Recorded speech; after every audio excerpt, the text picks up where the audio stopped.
Eshir 2A. We see a lot of Eshir. I had a Rune Eshir in the Triana video like over 2 years ago. Eshir is still in siege defenses, so like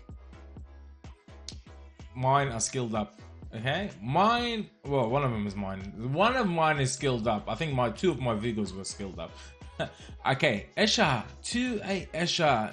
The way how to rune him, I think it's still like the same way how to rune him from 2 years ago. If you watched that video, if you haven't, if you're new or you're just checking out how to rune Eshir, there's 2 ways of how to rune Eshir, 2 obvious ways, and then there's a 3rd way, which is like a trap way, which is not very important, but you can do that. It's very specific, but the first 2 are the best options, and it all depends how to rune your Eshir depending on the defense. Okay, and we'll talk about that in a second. So we'll talk about first 2A Eshir.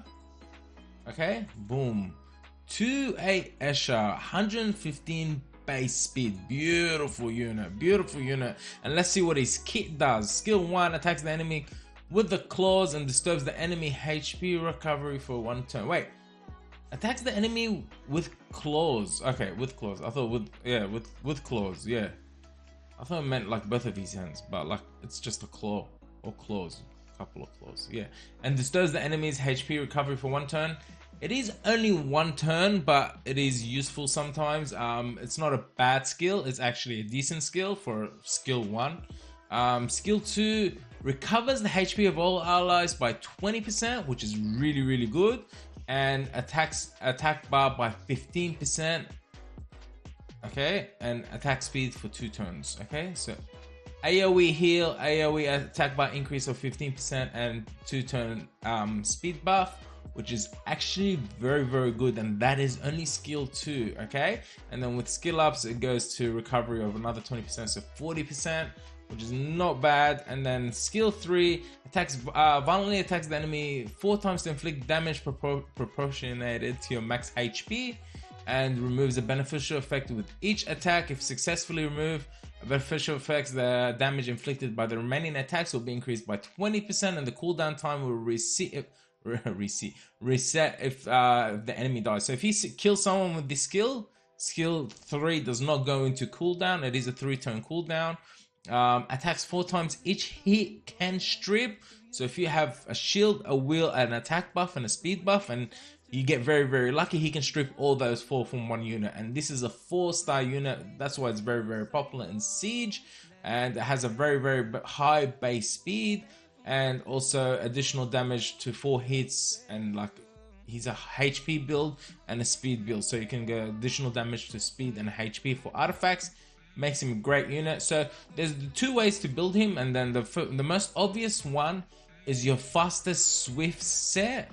Okay, so it can be anything. It has to be Swift, Broken, Swift Will, Swift Nemesis, whatever. Your fastest Swift set. Okay, so because he's high base speed, it makes him very fast, and because he can skill 2 sometimes with bad AI, or you can set the AI to set do skill 2. Do they still have that in Siege, or was that only a trial?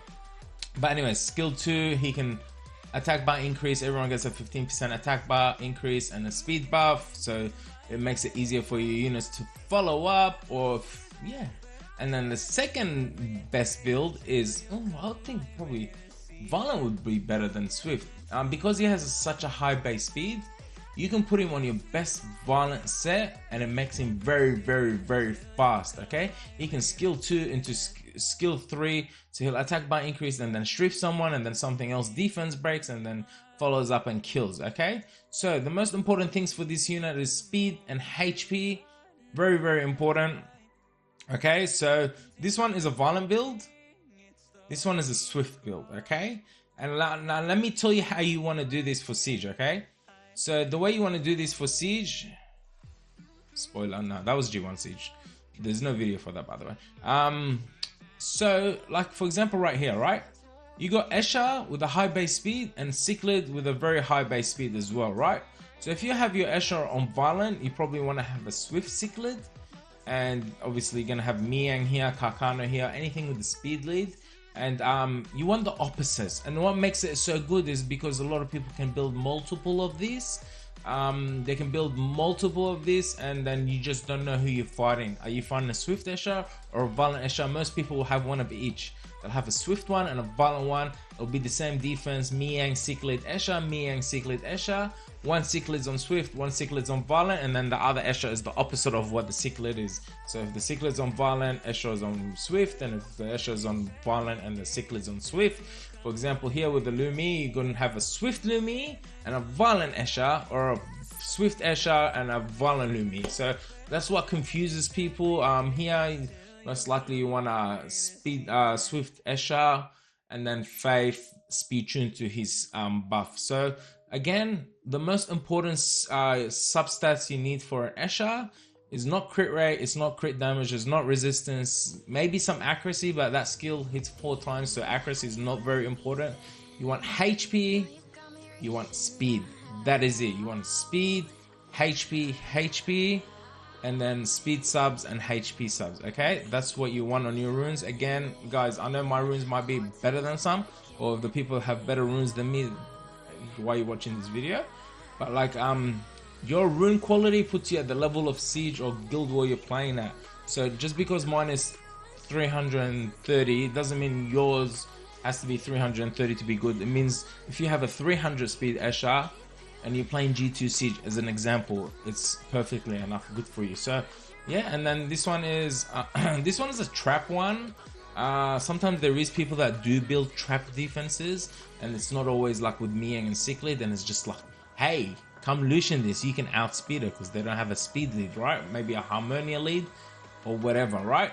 And then you're like, hey, come outspeed this, and then you go to outspeed it. Yes, he's got, what is that, 40, 50, 50, 53k HP with the HP flag from Guild Wars, but then you got a huge minus wind reduction. So Copper might not be able to kill this guy, and we can test that right now.